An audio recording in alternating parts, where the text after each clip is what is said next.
Keputusan-keputusan pembangunan untuk Lampung Barat, apakah selalu harusnya kan berkonsultasi dengan pemilik tradisi dong? Sampai sekarang sih tidak ada. Wah, Identitas Lampung ini ya antara jelas dan nggak jelas. Kalau karena saya bisa bilang begini karena pemerintahnya ya nggak peduli. ya, oke. Kalau mau jelas ya lakukan itu Maka semuanya akan menjadi jelas. jelas.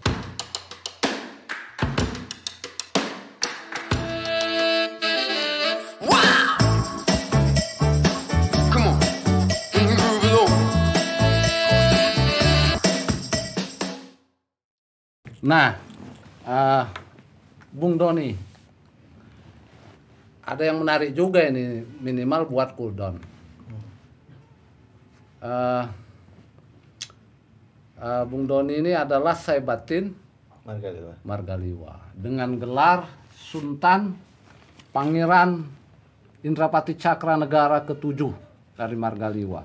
Jadi berarti saya saat ini sedang berhadapan dengan otoritas tertinggi pemilik dari tradisi di Margaliwa ya Don? Ya kita kan cuma meneruskan dari kakek-kakek buyut.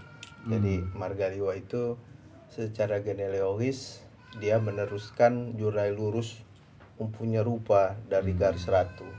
Itulah Kaya alias Ahmad Fikulun setelah pulang haji, dan dialah pendiri kota Lewa modern dengan gelar Pangeran Indrapati Cakranegara pertama. Ya. Kaya inilah yang meneruskan kebesaran Umpu Nyerupa. Yang ibunya kemudian menaik menjadi ratu dan dia jadi pangeran. Tapi ada satu mungkin ketidakpercayaan diri, dia keluar dari buaya Nyerupa, dia mendirikan marga sendiri, Margaliwa pada tahun 1861. Yang Pangeran Ahmad Pikulun ya. Dan dia 7 keturunan di atas saya. Nah, Ahmad Pikulun ini punya seorang anak namanya Jaya. Jaya ini gelarnya Pangeran Kemalaraja. Beliau ini yang menusuk kontrol sampai mati. Yang akhirnya pindah ke negara batin Kota Agung. Masih sampai sekarang anak turunannya? Ya, anak turunnya masih ada di sana. Rakyatnya masih? Rakyat masyarakatnya masih ada. Kemudian Jaya alias Ahmad Bustomi, gelar Pangeran Kemalaraja ini punya 3 orang anak. Merahakim. Merahakim ini tidak ada keturunan. Jadi putus jurai di sana.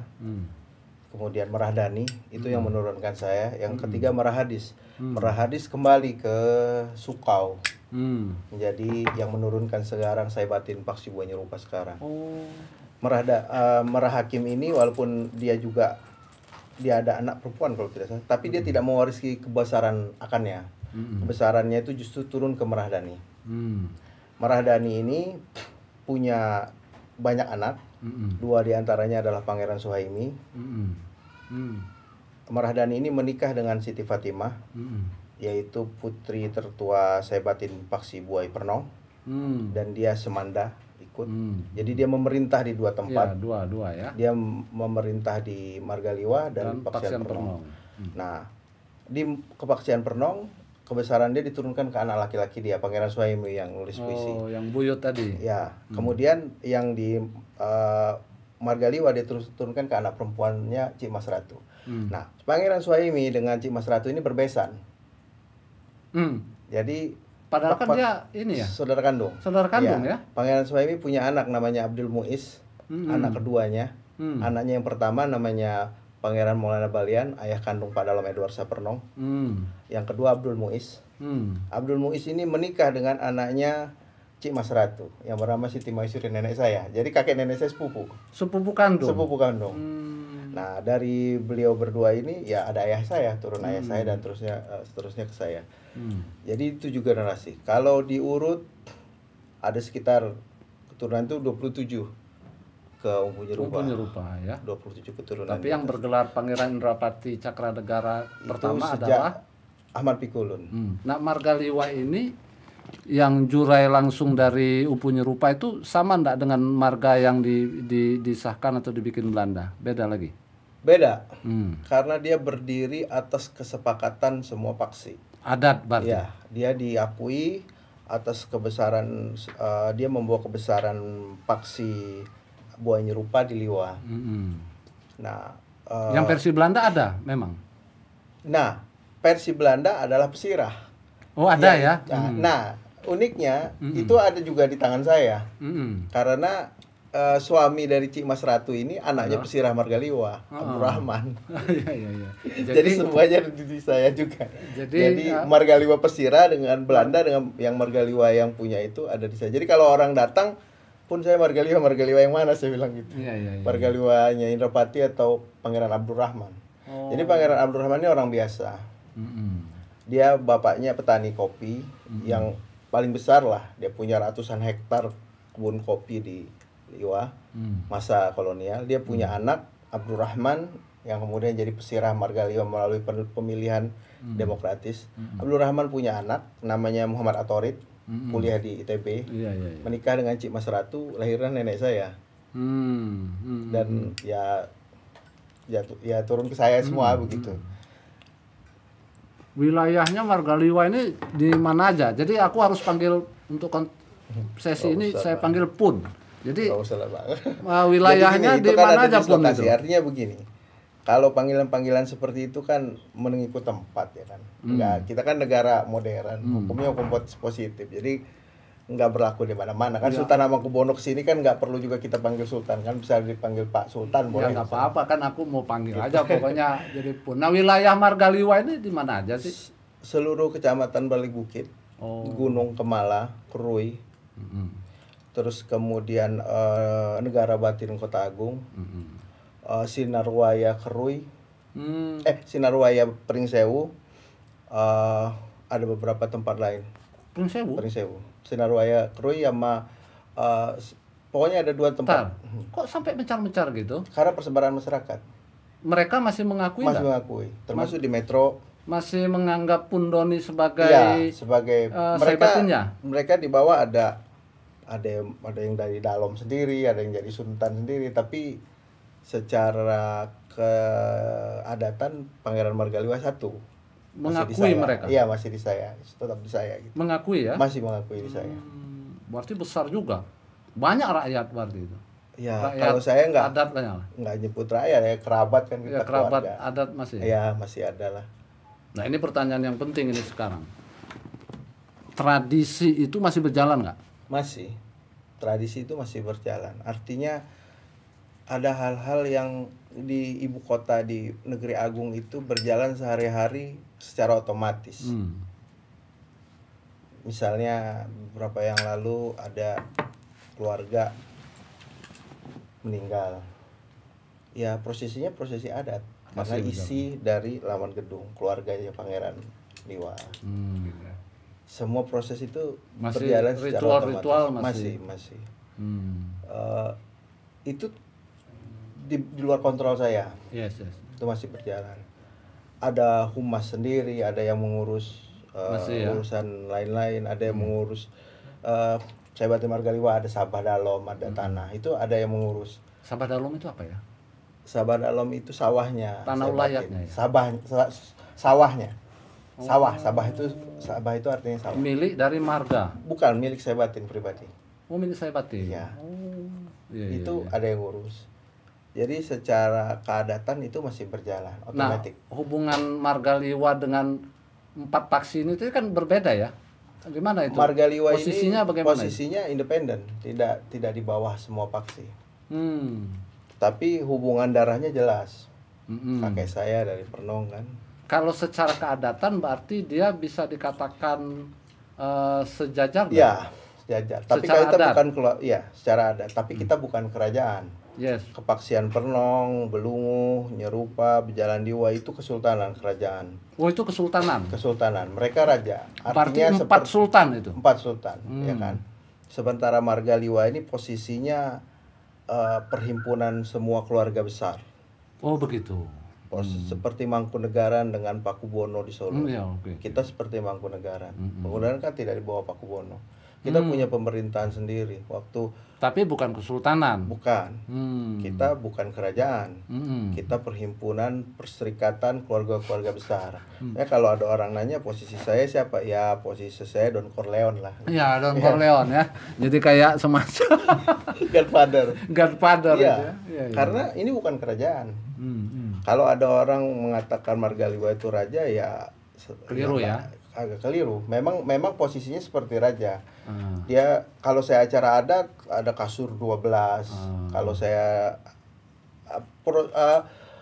prosesi adatnya sama dengan Paksipa gitu. Tapi kita kan bukan sultan. Kita bukan paduka yang mulia. Iya. Nah, di Lampung Barat atau di Liwa khususnya, berarti kan Pundoni ini adalah pemegang otoritas tradisi tertinggi ya. Di Margaliwa. Di Margaliwa ya. Iya. Berarti kan secara bisa dikatakan kau adalah pemimpin kan? Iya. Untuk Margaliwa. Berarti sejajar itu sesungguhnya dengan bupati itu. Iya kan? Ya, enggak juga, kalau bupati kan mengikut hukum positif Indonesia. Iyalah, hukum positif, tapi untuk tradisi kan untuk tradisi. Pundoni adalah pemegang otoritas tertinggi. Tapi pertanyaanku adalah bagaimana hubunganmu dengan bupati sejauh ini? Ya Barat. Kalau kita dengan pemerintah daerah baik-baik aja sampai sekarang. Nggak ada masalah sampai sekarang. Keputusan pembangunan untuk Lampung Barat apakah selalu harusnya kan berkonsultasi dengan pemilik tradisi dong? Sampai sekarang sih tidak ada. Wah, itu jadi masalah. Seharusnya kan dengan 4 paksi ini harus 4 paksi dan Pundoni kan harusnya menjadi dalam tanda kutip konsultan itu. Semestinya Pemda itu mengeluarkan sebuah keputusan bupati ya, atau perda ya. Yes. Yang mengakui secara legal formal dalam hukum positif Indonesia 4 paksi dan Margaliwa. Betul. Tujuannya apa? Agar kami punya keluasan mengelola tanah adat. Dan itu akhirnya adalah bukan untuk kami pribadi, tapi untuk masyarakat masing-masing. Masyarakat adat ya. Itu yang terjadi sekarang di Bali, itu terjadi di Jogja malah dari dulu kan, di Solo, Mangkunegaran. Karena kalau seperti itu kita tidak punya kekuatan apa-apa. Bukan, maksudmu di Bali berjalan itu? Berjalan. Oh. Raja-raja adat. Di Aceh juga berjalan itu, Bu? Berjalan. Di mana-mana. Lampung tidak berjalan. Dan ini seharusnya juga diterapkan. Abstrak berarti Lampung ini. Abstrak. Seharusnya itu juga terjadi di masyarakat Pepadun. Yes. Para bupati Tulang Bawang di Lampung Utara harusnya membuat perda bahwa penyimbang ini adalah diakui secara hukum formal, sehingga mereka punya kekuatan untuk mengelola tanah-tanah adat. Kan ada sekarang, tapi undang-undang desa kan memungkinkan pembentukan tapi itu harus diperkuat adat dengan sejenis peraturan daerah dari bupati dan juga gubernur. Ya, keputusannya dari mereka. Tidak ada. Usulannya dari mereka, betul. Kalau tidak itu tidak jadi. Tidak jadi. Nah, ini yang tidak jalan ya. Tidak jalan. Kayak Lampung sampai sekarang abstrak. Artinya dalam tanda kutip pemerintahnya sekuler. Ya kan? Sekuler, nggak peduli mungkin ya. Iya, tidak peduli dengan masyarakat tradisi kan? Tidak ada. Jadi seperti misalnya Pak Dalam Edward Sapernong, beliau sudah begitu kerja keras memperkenalkan skala berat khususnya kepaksian Pernong. Ya memang hasilnya besar gitu, tapi pengakuan nggak ada dari daerah. Ada apa perda yang mengakui paksian Pernong menyerupa berjalan liwai? Kemudian di Lampung Tengah yang mengakui penyimbangnya, Megopak di Tulang Bawang dan lain-lain. Betul. Keturunan Raden Inten dan lain-lain. Mereka ini pemilik tradisi loh, dan mereka inilah yang menyumbangkan pertama kali tanah-tanahnya kepada pemerintah. Iya. Dulu sebelum Indonesia merdeka, kota Liwa itu adalah milik Saibatin Margaliwa. Iya. Kota Liwa. Saya pernah bicara langsung dengan orang Badan Pertanahan Nasional. Dia bilang bahwa kalau saya lihat peta-peta lama, saya agak bingung katanya. Tanah ini milik kalian semua katanya. Ya kan? Satu kota Liwa ini. Dan ketika negara berdiri, pemerintah minta tolong. Akhirnya tanah itu banyak yang dihibahkan kepada pemerintah. sampai sekarang. Dan belum ada goodwill dari pemerintah. Belum ada respon atau apa atau timbal baik, kecuali kita diundang pada saat hari ulang tahun Lampung Barat. Hanya seperti itu. Iya, dan hari ulang tahun kemerdekaan dan lain-lain. Kalau saya sih nggak terlalu memikirkan barang itu ya. Tapi ada amanat konstitusi yang terabaikan. Apa ya, itu? Ya itu pengakuan masyarakat adat secara legal formal. Betul. Di seluruh Lampung khususnya. Tapi mungkin masyarakat tradisinya juga tidak mengusulkan itu pun. Jadi nggak mengajukan, ngajak ngobrol bupati gitu. Gimana? Sebetulnya keinginan itu seharusnya datang dari pemerintah dong. Mereka kan yang lebih paham tentang hukum, aturan. Contohnya pernah ada satu masalah sengketa tanah dari salah satu kepaksian di Lampung Barat. Itu semua karena tidak ada goodwill yang jelas dari kabupaten. Tanah itu sebenarnya milik Saibatin, dalam artian masyarakat adat, bukan pribadi kan. Tanah ulayat dia. Tanah ulayat. Dan kita juga kalau misalnya Margaliwa dapat haknya 1000 hektar, saya juga nggak berani mengakui itu milik saya. Saya bisa dipenjara. Betul. Saya kan juga mengerti hukum kan. 1000 hektar itu sangat berguna loh untuk rakyat Margaliwa. Misalkan itu kita buat kita undang investor, masyarakat Margaliwa juga sejahtera dengan keberadaan 1000 hektar tanah Margaliwa seperti itu. Tapi kalau itu tidak ada keinginan, tidak ada niat baik dari pemerintah daerah, ya kita ini cuma simbol.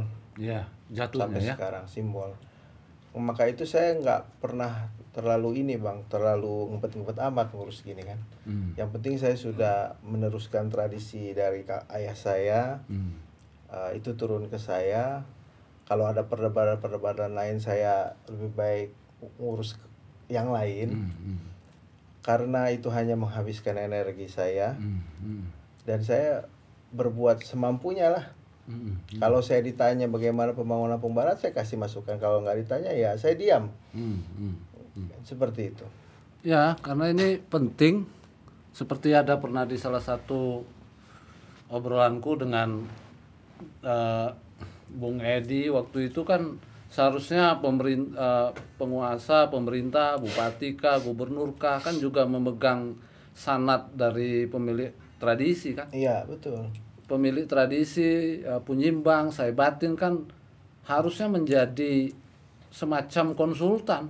Iya, harusnya. Ya? Karena mereka walaupun yang tahu. Sebetulnya sejajar loh posisi mereka ini. Hanya yang satu ini versi pemerintah RI, yang satu kan versi masyarakat adat atau tradisi. Kenyataannya tidak. Contohnya gini, ada hipun adat, hipun agung masyarakat, hipun agung Saibatin Paksipa. Jadi 4 sultan itu. Himpun tiap tahun. Ada ya? Ada. Tetapi hasil rekomendasi para yang mulia sultan ini kurang diindahkan. Oh, ada meetingnya dia? Ada setiap tahun. Dan ada hasilnya. Ada rekomendasi. Untuk pembangunan. Untuk pembangunan. Tapi karena tidak ada perda, tidak ada hukum positif yang memaksa bupati untuk mengindahkan, ya cuma dianggap lalu dibaca ya sudah selesai. Sejauh ini pemilik tradisi belum ada upaya-upaya untuk menggolkan soal masyarakat adat itu? Belum ada. Ya harus ada dong. Belum ada. Saya ya memang sulit ya kalau menunggu goodwill. Tapi saya tekankan sekali lagi, Margaliwa ini kan perhimpunan keluarga.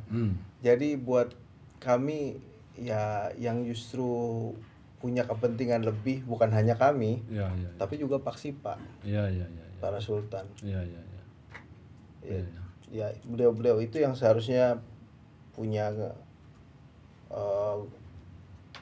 tekanan yang lebih besar kepada pemerintah daerah. Apalagi seperti misalnya kepaksian Pernong, kepaksian Blungu, kepaksian Jerupa, kepaksian Buaya Pejalan Diwai. Mereka ini kan punya masyarakat di luar Lampung Barat. Jadi justru sebetulnya harusnya punya alat penekan yang lebih kuat. Contohnya misalnya Kepaksian Pernong. Itu ada 270 Raja Jukuan. Berarti beliau punya masyarakat di 270 kampung di Lampung. 270 kampung Di Lampung. tersebar itu ya? Di seluruh Lampung. Di seluruh Lampung. Di wilayah-wilayah Sebatin tentunya Iya, ya. iya, iya. Wilayah pesisir. Iya. Sampai ke Kalianda itu Sampai kayaknya. ke Kalianda. Seharusnya ini bisa alat penekan yang jitu. Betul. Karena Kepaksian Pernong bukan cuma ada di atas, tapi juga di bawah. Nyerupa begitu. Seperti juga Margaliwa ada di tempat yang lain. Terus Pelunguh juga ada di tempat yang lain. Bejalan Diwai. Saya ingat sewaktu Pak Mustafa mau mencalonkan diri sebagai calon gubernur, beliau datang ke Paksi Buai Bejalan Diwai dengan mengatakan saya keturunan Buai Bejalan Diwai. Begitu. Iya. Mustafa dulu. Pak Mustafa dulu. Beliau menyebut sebagai keturunan Paksi Buai. Dan ada prosesi di situ kan? Ada prosesi. Lalu salah seorang bekas menteri juga menyebut bahwa dia keturunan Paksi Buai Belungu. Nah ini kurang dimanfaatkan gitu oleh para yang mulia Sultan. Padahal ini alat yang sangat kuat untuk menggedor pemerintah daerah, baik pemerintah kabupaten maupun provinsi. Jadi ini bukan simbol. Kalau cuma untuk simbol ya saya rasa manfaatnya nggak ada. Ya betul. Ya ini juga kan mencerminkan betapa tidak peduli dia terhadap kearifan lokal kan. Iya. Kata lainnya kan balik lagi ke ya pemerintah Kabupaten Lampung Barat khususnya ini tidak punya visi kebudayaan. Tidak ada. Yang ada hanya rutinitas dan budaya dalam bentuk yang remeh-temeh seperti seremonial. Yes. Seperti festival atau memecahkan 5.000 orang topeng sekura. Apa namanya? Rekor Indonesia Muri. Muri. Itu nggak ada manfaatnya. Bagi Gandrung itu mecahin Iya, rekor kan? Muri itu. Dan itu buat apa gitu. Sekarang kalau pemerintah daerah seperti di Lampung Barat punya visi, dia buatlah penelitian, dia panggil antropolog. Ini apa sih apa namanya topeng sekura ini sejarahnya bagaimana? Kalau punya visi. Iya, sehingga ketika itu ditampilkan menjadi memecahkan rekor Muri pun nggak malu-maluin. Betul. Bisa ditampilkan dengan jelas. Ini kan baru sejenis katanya. Latar belakangnya bisa kita antara versi saya tentang Sekura dengan orang lain beda. Betul. Apa yang kita tangkap Sekura di sini dengan yang lain. Tapi kalau ada sebuah riset mau nggak mau itu akan menjadi acuan bagi pemerintah daerah. Oke, siap. Oke, Pun Doni, yang terakhir jadi apa saran-saranmu lah untuk pemerintah daerah kita ini, khususnya untuk pemerintah daerah kita lah, baik level provinsi maupun kabupaten ini soal kebudayaan ini. Apa yang mau kau katakan? Yang pertama-tama bangun dulu Fakultas Ilmu Budaya. Oh, itu untuk Unila berarti? Iya, tapi itu kan bisa digedor dari Provinsi Lampung. Yes. Nomor satu itu? Nomor satu itu. Karena di situ nanti dari Fakultas Ilmu Budaya akan lahir riset-riset yang bermanfaat. Dan ada orang yang punya otoritas sejarah dan sastra Lampung untuk bicara. Sehingga identitas kita menjadi jelas. Jadi jelas. Sekarang kan kita nggak tahu. Dan karya-karya akan banyak dihasilkan. Dan saya pun dengan senang hati akan dikritik kalau misalnya novel Perempuan Perungang Harimau itu datanya salah misalnya. Oke, iya. Karena itu hasil riset, ya kan. Jadi nomor satu Fakultas Budaya. Iya, karena muaranya di situ riset. Ada antropologi. Hulunya di situ. Antropologi. Terus kemudian sastra Indonesia, sastra daerah. Kemudian apa namanya? Arkeologi kalau perlu. Arkeologi, dibuat jurusan arkeologi. Yang kedua apa saranmu untuk pemerintah kita? Semua dinas ini pariwisata itu dirubah jadi dinas kepurbakalaan dan pariwisata.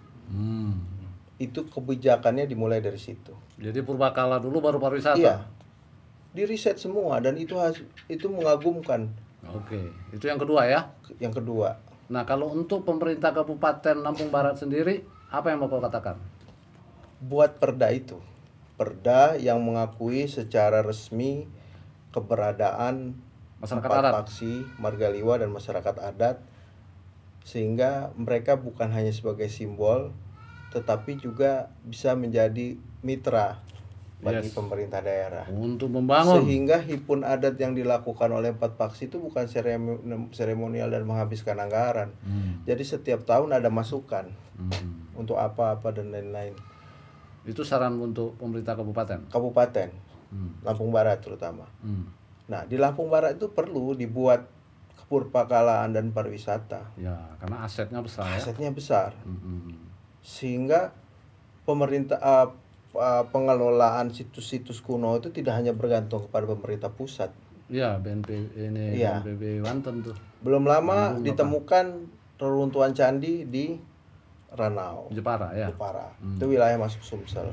Kita tidak tahu apa lagi yang akan ditemukan di Lampung Barat. Kita tidak tahu pada masa-masa mendatang. Karena Indonesia bagi saya masih misterius. Candi-candinya banyak betul di Jawa itu. Iya, iya, iya. Di komplek Universitas Islam Indonesia Ya, ditemukan candi Ya, ya. dinasti Mataram. Itulah jadi saranmu. Jadi saran.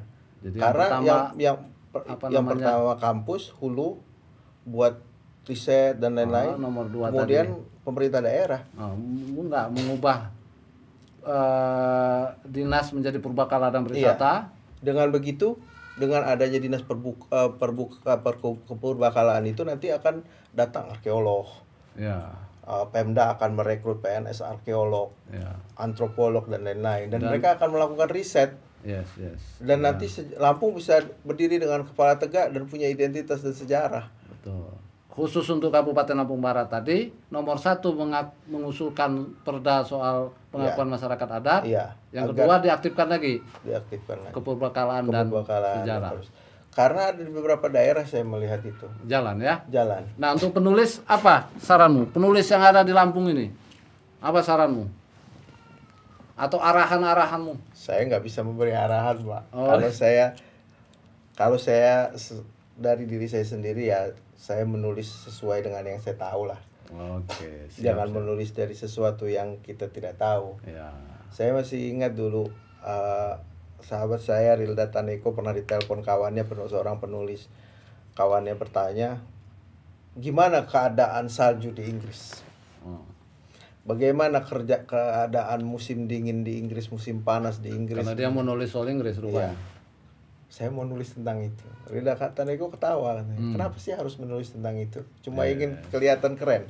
Indonesia itu walaupun cuma 2 musim lebih keren. Ya, kata Rilda. Jadi Iya. menulislah tentang dirimu Iya, sendiri jadi intinya. bukan hanya dirimu. Jadi kita menulis itu sesuai dengan yang terinternalisasi di dalam diri kita sendiri, Bang. Itu saranmu untuk Saran penulis. ya. Betapa banyak sumber yang ada di Banyak Lampung yang saya bilang tadi itu yang belum. Ring Sewu bisa buat apa? Yes. Soal Sawaran transmigrasi, ya. Transmigrasi. dan sebagainya ya. Kemudian dulu pada masa lalu perkawinan antar etnik itu tabu loh di Lampung. Iya. Dan itu bisa menjadi bahan. Oke. Kalau kepada Pemprov dan Pemda kalau bisa memberikan beasiswa menulis kepada penulis. Itu yang penting Beasiswa kan. menulis kepada para pengarang. Dan kepada komunitas berkat yakin tentunya ya nggak? Tentunya dong. Iya, Dan untuk saya lebih juga- mengaktifkan kelas-kelas menulis kan. Dan penting Pemprov juga Pemda itu memberikan dana hibah untuk teater Betul. di Lampung. Perlu itu ya. Iya. Saya berpikir kalau Lampung mau maju, ya Kober dengan Teater 1, KMBS dapatlah 1 miliar untuk satu kali. Satu Berproses tahun ya. untuk berproses. Mudah-mudahan pemerintah mendengar Ya, kalau mau maju. karena identitas Lampung ini ya antara jelas dan nggak jelas. Oke.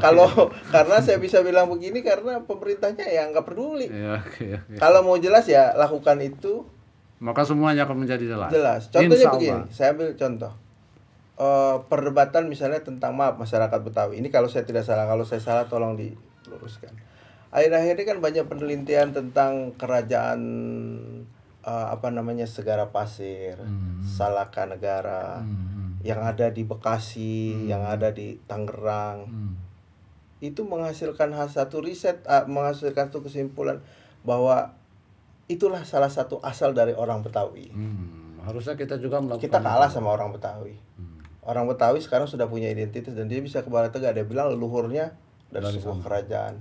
Kita belum jelas. Belum jelas. Kalau kita sebagian sudah bisa bilang dari skala berat, yang lain Ya. makanya saya nggak berani bilang bahwa orang Lampung itu total dari skala berat. Tidak berani saya. Harus diselidiki lebih Harus lanjut lah. diselidiki. Mungkin sebagian, memang sebagian, tapi lebihnya tidak tahu. Mungkin dari Palembang, mungkin dari Cina, mungkin dari Tolau Ponghuang, mungkin dari Banten, lah iya kan? Mungkin dari Kalimantan, jangan-jangan ada yang dari Mindanao. Oke, demikianlah sahabat-sahabat Lampung Kultur sekalian, lontaran-lontaran pemikiran dari salah satu pemikir terbaik yang ada di Provinsi Lampung. Salah satu pemegang otoritas tradisi yang ada di Provinsi Lampung. Mudah-mudahan obrolan ini, diskusi ini ada manfaatnya untuk kita semua. Terima kasih. Salam.